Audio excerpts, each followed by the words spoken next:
As always, Ted, kick us off. Who do you have as your winner of the week?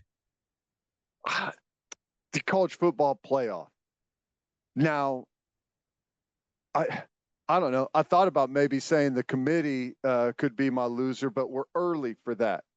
Right now, the way the college football playoff looks and is unfolding is awesome.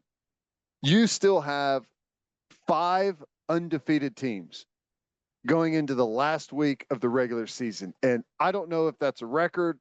I don't know, but it feels like a lot. 5 undefeated Power 5 teams, and you've got Oregon, who's 1 loss, Texas, who's 1 loss, Alabama, who's 1 loss. So you have 5 undefeateds, and then you have 3 1-loss teams that are poised to make and perhaps win their conference championships. It's leading up to somebody that is very deserving being on the outside looking in. And sign me up for the chaos, like for all the weirdness and the anger, and somebody's feelings are about to get hurt, it feels like. But, I will say that it's felt like this a couple of times before, and college football does its thing whenever we all were so sure what the results were going to be, and chaos ensues, and then the final picture clears up pretty quickly and we know who's going to make it. But as we sit right now, and not just teams that are going to be deserving because of their record, is this the deepest year for teams that you feel like have a chance to win a championship? Now, Georgia's a big favorite, but Ohio State, you could see that. You could see Michigan. You could see Washington. And I know Florida State lost their quarterback. But before that, I mean, they were a threat. Oregon, definitely a threat. Texas, definitely a threat. Alabama, definitely a threat. I mean, you're 8 deep of teams that legit have a shot to win a championship. Well, someone's going to have to beat Georgia for me to think that they're not going to win it. That's just kind of where I'm at this point in the season. But I completely agree, man.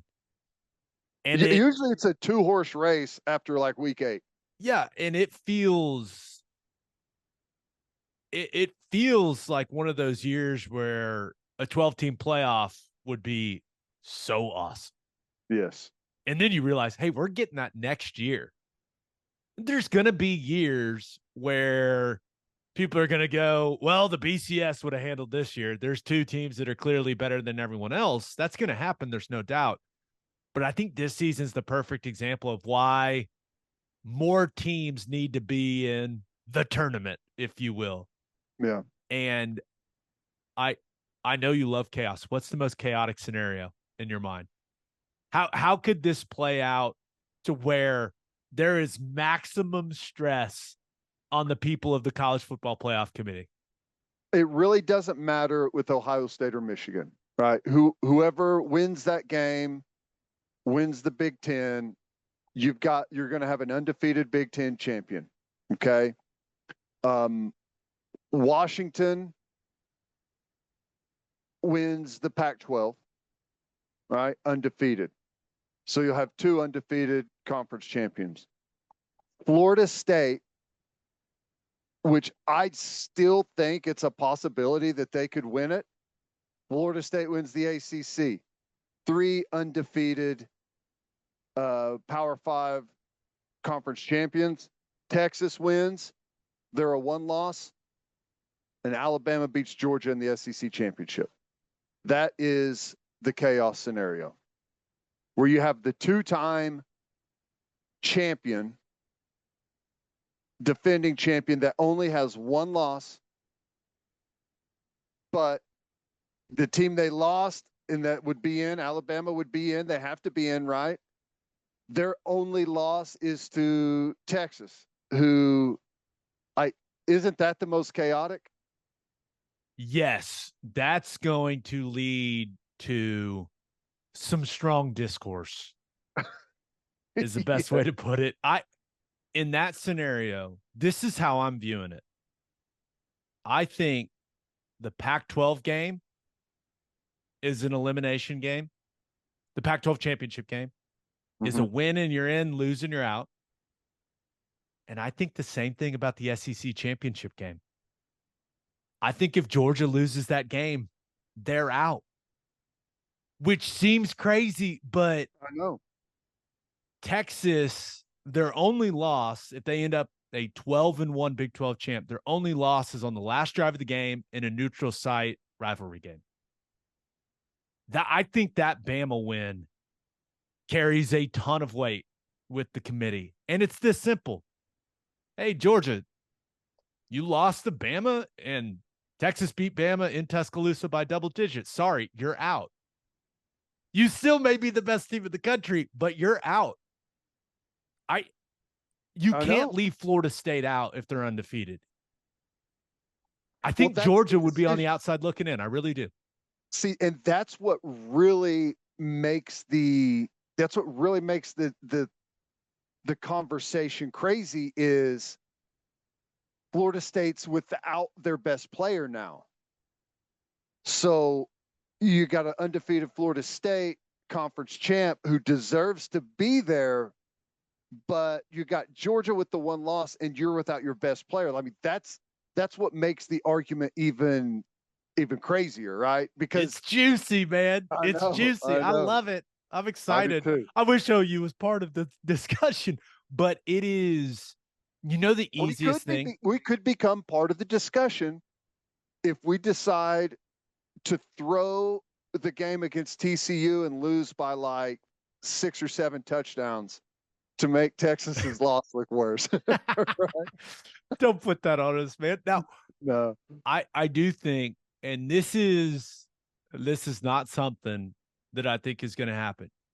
The easiest way for the committee to get off the hook is for Iowa to somehow, some way win the Big Ten championship game. Yeah. That makes everything much cleaner. But I don't think that's going to happen. But could you imagine all those committee members are sitting there going, oh, please give us a break. Like Texas is one. Please give us a break. Please give us a break. And then Iowa knocks off Ohio State or Michigan. The pressure is, I mean, it's going to be steamy in the conference room where the committee's trying to come to a decision, right? That is a lot of pressure because people are going to be pissed no matter what. It could come down to a simple, hey, do you think undefeated Florida State is better than one-loss Georgia? Every single member in that committee is going to go, no.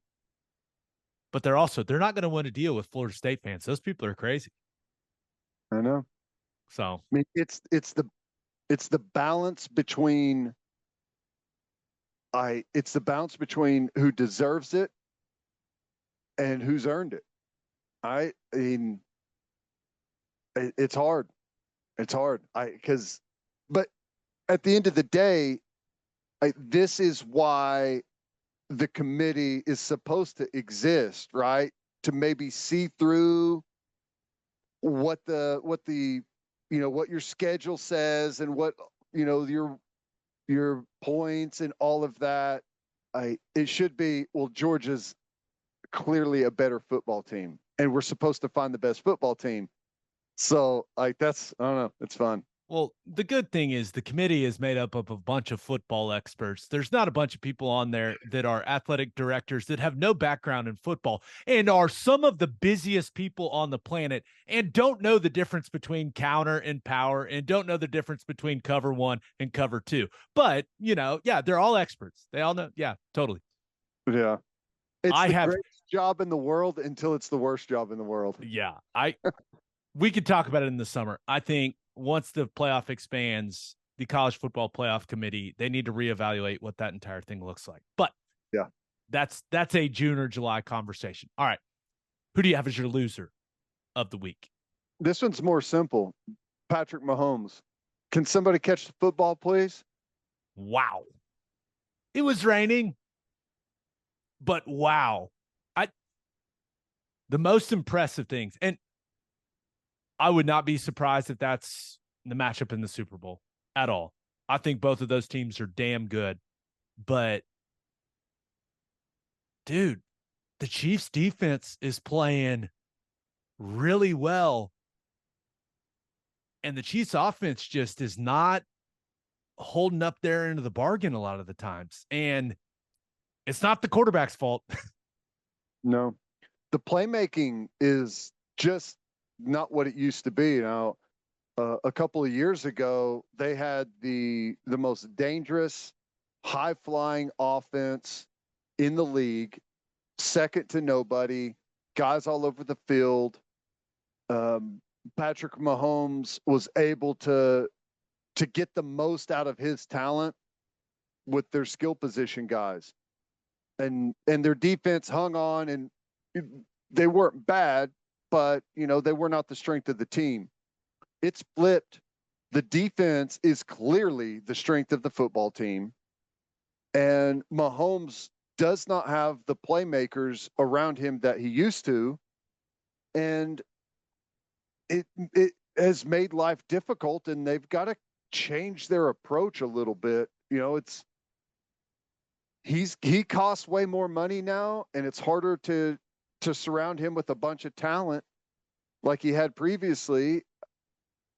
But we've also seen this from Kansas City in previous years, where they look like, oh man, I don't know, this year they're not going to be able to get it done, and whenever the time comes, they're able to flip the switch and really get rolling. So I don't know, but that was something to watch on Monday night. What a game, though. What a matchup. I mean, that was good. Yeah. Ultimately, the conversation's a lot different if Valdez-Scantling just catches the ball. Yeah. I mean, you can't ask for a better ball in that situation. What a throw. What a throw. But, Devontae Smith makes his play, and Valdez-Scantling drops his. Mm-hmm. That's the difference in the game. I will say, Kansas City, the interior of their offensive line is so fun to watch. Creed Humphrey's so good. It's so much fun to watch. It's an offensive line game. The Phillies ain't too bad either. Oh my gosh. Lane Johnson, I'm bored of watching Lane. He never gets beat. I'm bored of it. No, I think he's the best right tackle in football. I think Creed, I mean, you're watching the two best centers in football in that game with Kelsey and Creed. There were so many fun things about that matchup. Jalen Hurts, he continues to play at a very high level, even though he's battling that knee injury. Kansas City ran it well. Like, they ran it really, really well. The wide receiver core did not make the big catches when they needed to make them, even the fourth down. I mean, that's about as hard as you could throw a football for Patrick Mahomes, and he puts it right on Watson, straight through the hands. Yeah.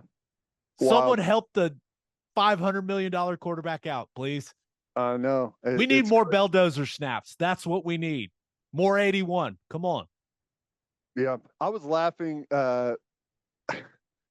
I'm sure you saw the Travis Kelce post-game interview there in the locker room. I was just laughing because it's like this super serious, contentious post-game interview, and he didn't say anything wrong, or it was just, he was upset about the game. And I can't stop laughing at the Blake Bell thing right behind him. I was like, that's just so funny. Blake Bell's he's the best dude ever. Oh, he is great. He's great. Frequent listener to this podcast, by the way. All right, let's get to my winner and loser. But first, elevate your tailgate with Chapel Supply and Equipment in Oklahoma City. Chapel Supply and Equipment has generators and inverters on hand that'll give you all the power you need so you can take your tailgate to the next level. They also got top-of-the-line heaters to keep you warm during those cold tailgates later in the season. They're Oklahoma-owned and operated. Elevate your tailgate by calling 405-495-1722 or visit chapelsupply.com. That's CHAPPELL supply.com. And First Fidelity Bank knows how to keep fans like you happy. with more than 50 awards in the last 5 years, including Forbes Best in State Bank, the Oklahoma's Community Choice Awards, and the Journal Records Reader Rankings. It's clear that Oklahoma's number one pick for quality banking is First Fidelity Bank. And you can find that level of outstanding service in everything FFB offers. Open an account at an award-winning bank today at ffb.com. First Fidelity Bank, we go where you go. And head to opolisclothing.com for our podcast merchandise and the best OU gear out there. That's OPOLIS clothing.com. Use promo code TED, TED, for 10% off. That's opolisclothing.com. Use promo code TED for 10% off. Buttery soft and 10% off. Okay, for my winner of the week, thought about going with Marquette basketball. Look at Shaka Smart's group. Maui Invitational taking place in Honolulu right now. Marquette smacked number one Kansas. Watched a ton of the game. Fit. Smacked it. Final score was 73-59. Marquette controlled the entire game. Iguodaro for them. I mean, that guy kind of dominated Hunter Dickinson. 21-9 for the big fella. There was a stark level of athleticism difference between those two gentlemen in the paint. And other than Kevin McCullough for Kansas, Marquette just looked more dynamic than Kansas. More shot creators. Got to be a little alarming for Jayhawks fans. And Marquette did not shoot it well. They were 6 of 25 for three, and they only shot 12 free throws. Kansas looked outmatched, brother. Marquette is a much better fit for Shaka Smart and the way he coaches and his system than Texas was. Just kind of that. I don't know. It just feels like he's a smaller school guy. But that's impressive. Kansas is almost like the Chiefs to me at times. Like, there's years where it's like, oh, they're not going to win the Big 12 this year. It's not going to happen. The streak is over. And they ultimately, by the end of the season, they get where they need to be, win the conference, and, are one of the favorites heading into the tournament. But that's impressive by Marquette. It was very impressive. And I think Houston, I think Kansas could have a Houston problem. Yeah, it's a different conference this year. Yeah. It's going to be fun. It's going to be fun. But my winner of the week, Ted, it's time for your Oklahoma City Thunder update. 10-4, won 5 in a row. They've got the Bulls tonight. I'm expecting them to win that game and move to 11-4. It's so satisfying. I pull up the NBA standings in my app. They're at the top. They're up there at the top of the Western Conference. A little playoff line, and they're on the top of it, huh? Yeah, they're the top half over the little playoff line. Man, how fun is this? How fun is this? It's awesome. It's awesome. Chet Holmgren, undoubtedly leader for the Rookie of the Year right now. The three he hit to send the Warriors game into overtime was so sick. I love the edge that dude plays with. I'm a big fan, and people are starting to recognize that at this point, he's better than Wembanyama. I think he's got a great chance to be Rookie of the Year, especially if the Thunder keep winning at a high level. Shai Gilgeous-Alexander, he is going to be a legitimate MVP candidate if the Thunder are in the mix for a top 4, top 5 seed in the West. I mean, he continues to improve defensively as well. Isaiah Joe may be on the best contract for a team in the entire NBA. Dude is shooting 50% from 3. Crazy. Dort's contract, they paid him. That contract's looking good. He guards the other team's best player every night. He's shooting 45% from 3. Now, you would assume that that's going to come down naturally over the course of the season, but then you've got Cason Wallace. He's been one of the best rookies in the league. He's also shooting over 50% from 3. I mean, the Thunder are shooting the absolute hell out of the basketball. The only negative right now is Jalen Williams is missing games with a hip injury. I don't love that. Maybe it's all that muscle he added up top, putting some stress on the hips. But it doesn't sound like it's too serious. And he has been awesome. I mean, it's clear he has improved. I'm just getting very, very excited about this season. I'm not getting irrationally excited. I'm not going over winning it all, baby. I'm close. But I'm just so happy that this team is so good. It's fun. It's so crazy that it's taken pretty much my entire time ever watching the Thunder for them to get the 3-and-D guy. We've had unbelievable defensive players, but the offensive side of it has been missing. If Dort is he's got it rolling, that's awesome. He is. I love watching him play. He would have made more money playing football, but that's a different conversation. It'll be really funny if they lose to the Bulls tonight and I just come off the rails. Be like, what are we doing? But I don't think that's going to happen. They have the 76ers, Minnesota, the Lakers, and the Mavs in their next four.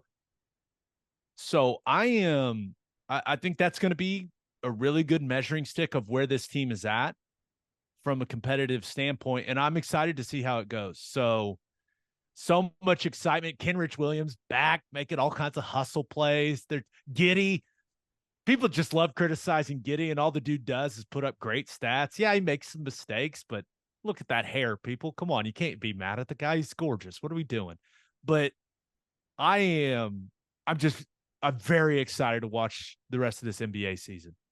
Yeah, it's great to see that they're in the mix, man. That's and it's been coming. We've been able to see it. The future has looked bright for a while now, and it's good to see it that it's all coming together. Love that Holmgren is as polished as he is for really his first year playing. Obviously, he was around last year and got to probably gain some experience just watching the league and everything, what goes into it. And I guess he was practicing pretty heavily towards the end of last year too. So it's awesome, man. I'm pumped about it. As am I. My loser of the week, Zach Wilson. Was supposed to be a reset year for him. Supposed to be a redshirt year. He was supposed to sit behind Aaron Rodgers and learn and improve and have kind of all the vitriol that's been surrounding him the last couple of years kind of dissipate. And Rodgers goes out with the Achilles. He has not played well, and now for the third time, he has been bitched by the New York Jets. They're 4-6. They've lost 3 in a row, and Robert Saleh said, hey, we're benching him to start Tim Boyle. And actually, I guess Wilson's going to be the third-string quarterback behind Boyle and Trevor Siemian. This was, Ted, this was supposed to be a kind of reset year for this guy, and I don't know if there's any coming back from this. He's been the worst quarterback in football over the last 3 years. Yeah. Well, here's the thing. I'm not suggesting that Zach Wilson is a great quarterback,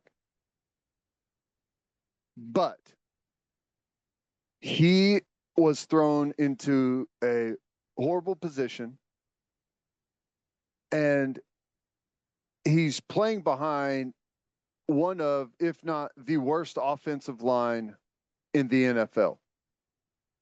They've had injury problems. I think there's been like 14 or 15 different linemen that have had to rotate through and play and start. You are about to witness how difficult it is to play quarterback for the Jets whenever we watch them play this weekend. Be prepared for the most atrocious quarterback show you've ever seen in your life. Now, the Dolphins' defense is not great. So maybe it's not nearly as bad as it could look, but Zach Wilson is not as bad as he's looked, is I guess what I'm getting to. And he's looked really bad. He's not great, but that situation is, I mean, Aaron Rodgers played, what did he play, 3 or 4 snaps? And every single one of those snaps, he was avoiding contact. And he ended up tearing his Achilles 3 plays into the season. So, I mean, you got to keep some of that in mind. Remember back to Hard Knocks. Do you remember how pissed their coaches were about the offensive line and how we've got to get better? He essentially, he literally called out the entire offensive line in almost every team meeting about how they're the group that's holding the team back. It's like that hasn't changed. And that you got to recognize that. And we're going to see it with, what's his name? Tim Boyle, 5th year in the league. His NFL stats, 3 touchdowns, 9 interceptions. Well, it's going to be 3 interceptions and 9 sacks whenever they play this weekend. Is going to be his stat line. I think that's the Black Friday game. Oh, is it? Is it on Friday? Okay. So nothing like being named the starter and then having a short week to prepare. Nice. Everyone tune in for the slaughter to have a little bit of appreciation for Zach Wilson. Yeah. This is, I can't imagine that. I think that's an Amazon game. I can't imagine Amazon thought they were paying for Tim Boyle to start for the Jets. I hate streaming sports. It's the worst thing ever. Why do you hate them so much? Because it seems like it's headed that direction, friend. You maybe need to start adjusting. I know. I know it, and I have adjusted, but it's just a pain. It works so much easier with a cable box and a DVR. The functionality is a million times better, but it's a worthless complaint. I hear you. It's where we're going. Some stats I saw from The Athletic regarding Zach Wilson. Over the last 3 years, of the 36 quarterbacks that qualified, he is 35th out of 36 in EPA per dropback, 36th in total QB EPA, 36th in passer rating, 36th in completion percentage, and 36th in third down conversion percentage. He has quite literally been the worst quarterback in the NFL that has played consistently over the last 3 years. So if you're wondering, hey, has it been that bad for him? The answer is an unequivocal yes, he's been terrible. Man, and I saw a highlight video on Twitter. Maybe you saw this, and I don't know who posted it, but it was highlights of Zach Wilson when he was in college. Oh. And it said, like, where'd this guy go? And it was like, oh, my God, it was incredible highlight film. And, yeah, that's how hard the NFL is. It will break you. The Jets will break you. They always have. The league broke both of us, and it has broken Zach Wilson, Ted. Broke Zach Wilson. The Jets broke Aaron Rodgers in 3 plays.